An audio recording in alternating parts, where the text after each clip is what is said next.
Drink If Chapter 2 Electric Boogaloo. It's been a week since the events of the drinking game, since Caitlin's friends found out about her relationship with Vi. Her mother had caught wind of the scandal, but to Caitlin's surprise, she hasn't come out of the office to strangle both girls. It doesn't take a detective to figure out the councilwoman is pissed. So what does Caitlin do? She doubles down on her future punishment and sneaks out to see her girlfriend. She meets with her lab rat friends at the bridge. This time, Jace is a liquor hero. The four catch up on the fallout of Caitlin's relationship, since the two men haven't made any scientific discoveries. Has Cassandra said anything? Mel asked curiously. There's no such thing as a sex scandal among her people. Her mother frequents the local cuisine. Caitlin rolls her eyes. Not yet. She just took my phone and locked herself in the study. I'm waiting for her to get the rifle off the mantle and hunt Vi down. Not going to lie. Victor leans in. I think having a billboard to smear your mother's campaign is a bit much. Caitlin blushes, remembering the day some asshole placed a huge billboard with the incriminating photo in town square. She wants to know who took the photo of herself and Vi in a tender lover's embrace. She just wants to talk. Hey, Cupcake! The voice sings from across the bridge. Again, Vi brings her siblings along, but she notices a little boy about Powder's age swinging a pocket watch. Vi wraps her girlfriend in a gut-squeezing hug. I'm so sorry. Are you okay? Do I need to steal Vander's gauntlets? Ew, love. Either put her down or I'm throwing you off the bridge, Vi. I'm fine. I'm still waiting for my mother to unleash her wrath. I'm honestly more worried about you. Caitlin places a tender hand on Vi's forearm. How have you been? Vi smiles like she's been caught stealing. I've been good. Fucking lying, bitch. Milo points an accusing finger at the redhead. She's a damn celebrity. We have to beat reporters off her with a stick. Clagger laughs. Dude, you would have beat them anyways. Caitlin narrows her eyes. Maybe she needs to steal Vander's gauntlets. Is that so? Powder jumps into the conversation. Yeah, you should see all the letters she gets. Powder cups her hands around her mouth and loudly whispers, most of them are from girls. Powder, you little shit! Vi jumps for her sister, but once again, Caitlin is holding her back with a firm grip. Oh, kinky. Victor points at the two teens having a lover's quarrel. Mel looks at her boyfriend's boyfriend, quirking a perfectly shapen eyebrow. When was the last time you slept? Victor stares blankly in front of him. His glazed eyes are unable to focus on anything. I'm not sure if I woke up this morning. Mel punches Jace for not taking care of his idiot. The group arrives at their destination, also lovingly known as the Shit Shack by the Zon teens. Once again, they took their seat in the same configuration as the last game, but the new member is sitting between Powder and Milo. Caitlin has noted the boy's gaze shift between the above-ground teens and only talks to Powder. He seems either shy or distrusting of new people. He whispers something to Powder, who slides over the second bottle of hot sauce. Both young preteens are now holding the mouth-melting sauce with a look of dread. Name of the game is, drumroll everyone, Vi puts her dirty boot on the coffee table, pirate captain style. Extreme personal questions. All of the men simultaneously cringe. They were really hoping for beer pong or an alcoholic version of quarters.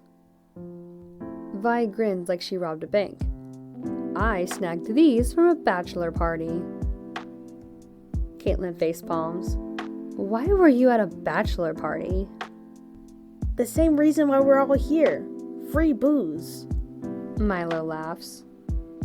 Before Caitlin can chastise her girlfriend, Mel takes a card from Vi's hand. And how are we going to work the alcohol into this game? Clagger leans over the table and snags the card. After reading both questions, he comes up with a decent plan. Read the top question. If you don't want to answer like a baby bitch, take a sip. When we run out of cards, we can read the second one on the card. Milo cheers, chugging half of his plastic cup. I'll drink to that, brother. Mel reaches back over the table and reclaims the card. Let's get started before someone gets white girl wasted. She smiles and reads the card. What is the most insulting thing a doctor has ever said to you? Jace already hates this game. He promises himself to skip next game night. Professor Bennett asked me, "Are you sure you're in the right classroom?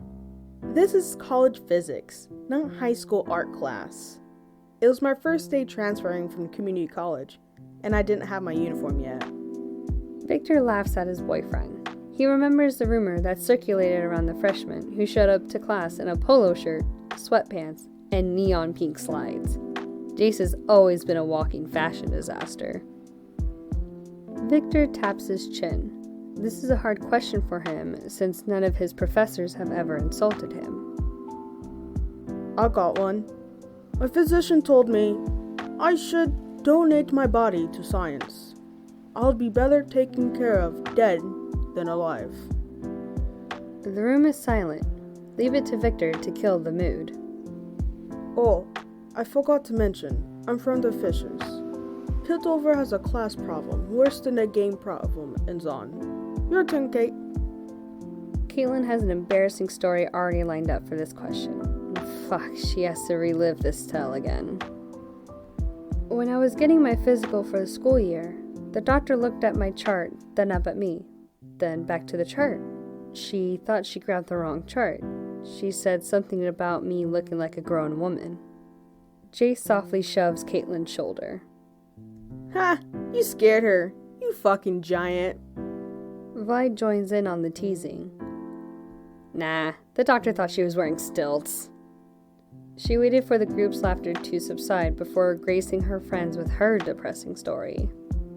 Mine isn't as funny as Cupcake's story, but one of the few times I saw a doctor, he said, "Fight? Or do you normally look like this?" Damn, I needed to get that treated for a sick burn. Milo falls on his back laughing. Boy spit roasted your ass. I slowly land on Powder, ready to hear her experience. Nuh-uh, no way. She quickly dabs a drop of sauce on her tongue. Your turn, Echo. According to my dad, the doctor said, "I'm sorry, it's a boy."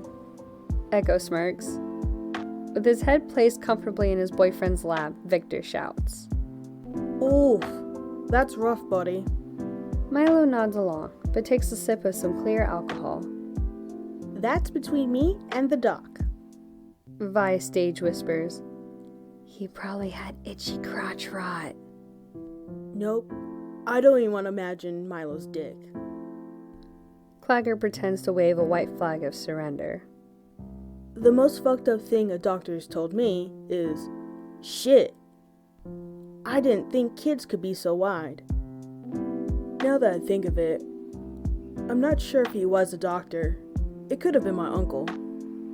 Mel draws the next card, casually ignoring the trend of men with itchy crotches.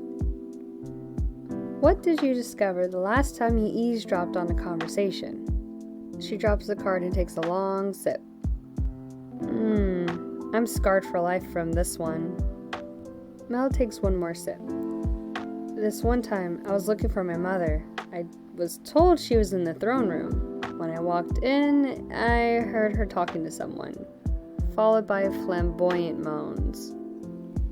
All of the teens in the room start making gagging noises. They would much rather Mel take a drink and keep that information to herself. Jace winces and looks at Victor, knowing how awkward this is going to be. I caught Sky talking to herself at the lab. I think she didn't see me sleeping under the table. She was hyping herself up to ask Victor out on a date.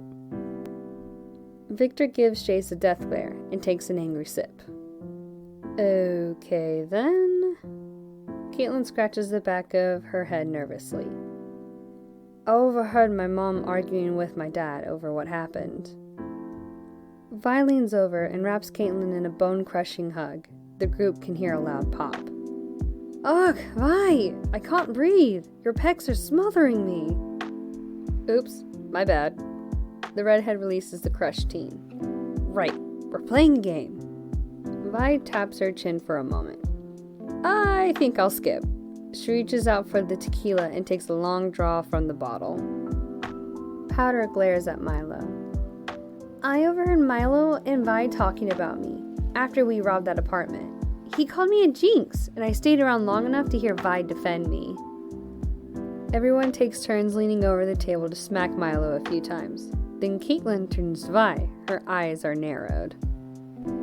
Interesting. One of my family's buildings was robbed. And Powder snickers and ducks under the table. I overheard Benzo and that gray-haired enforcer lady talk about making a deal to keep the enforcers out of Zon. If we can keep our people in line when they visit above ground. Echo shrugs, swinging his pocket watch around. That piece of information isn't surprising. The Zon kids have been noticing a lack of police presence and a group of huge men patrolling under Soko's dollar. Strangely enough, Vander approves of the crackdown in crime with his brother. Milo jumps in. I heard a certain counselor's daughter and a redhead break a bed the last time they were here. Caitlin blushes and buries her face into Vi's chest, while Vi smirks mischievously. It's hard to embarrass her over how fun that night was. I'm going to drink to forget. Give me that. Clagger snatches a vodka bottle from the center of the table. Next question is, what was the most embarrassing purchase you made? Mel scrunches up her nose and takes a sip from her cup. There's no need to relive this memory. Jace shakes his head. Nope. Get the bed ready. I ain't telling you shit. Victor, on the other hand, is more than willing to throw shade on his boyfriend. I had to pick up this bitch's crotch cream. Wait, that sounds wrong. His itch cream. The group collectively groans. Ew. I'm taking this one to the grave. Caitlin knocks back her drink. Vi slaps her knee. The fucking look on that poor guy's face. About a 2x4, a length of chain, and a bottle of lube. But why? Echo looks ready to crawl under the table with Powder. Vi counts off on her fingers. See, the 2x4 was for the broken support in the attic, the chain was to hold back the door shut, and the lube was to fix the creaking bedroom door. Your turn, Pow Pow. When Powder didn't emerge from under the table, Vi peeks under to see her baby sister sleeping. Running from bombs exploding prematurely is tiring. I'll take her to bed. It was nice to meet all of you. Echo waves to his new friends with Powder sleepily leaning on his shoulder. Milo snatches a whiskey bottle off the table. Last week, I bought a pregnancy test for my sister. Surprise! Her and her boyfriend are having a shotgun wedding. Vi leans over and whispers in Caitlin's ear. What's a shotgun wedding? I'll tell you later. Rip. Clagger shakes his head. Congrats on the sudden uncle status. Cheers. Jace takes a shot. Go ahead and read the next one. I haven't bought anything embarrassing. Clagger waves to Mel. What two players are the sexiest and why? Mel stares at the card, then to the group, and back to the card. They all took a silent sip together. This one is just as bad. How would you rank the other players from first to last as to who you would be willing to give oral sex to? Again, the teens take a sip and avoid eye contact. Mel shuffles the deck, hoping to get a better card this time around. Before she can read the next one, a phone rings. It turns out to be Jace's cell phone. Oh, hello, counselor. How can I... He gulps. Yes. He passes the phone to Caitlin. She takes the phone and rolls her eyes. Yep, it's her mother, even more pissed off than before. Caitlin hands the phone back and pulls Vi to her feet. I need to go home. My mother went to my room to have a chat, and yeah. Both teens wave goodbye to their strange group of friends and make the long journey back to the Karaman mansion. Yeah, I still don't get how the shotgun ties into the wedding. Vi yawns as she walks her girlfriend to the lavish marble steps of her home. The door is thrown open with Cassandra holding a rifle in Vi's face, her finger itching to touch the trigger. Vi smiles. Oh, I think I understand now.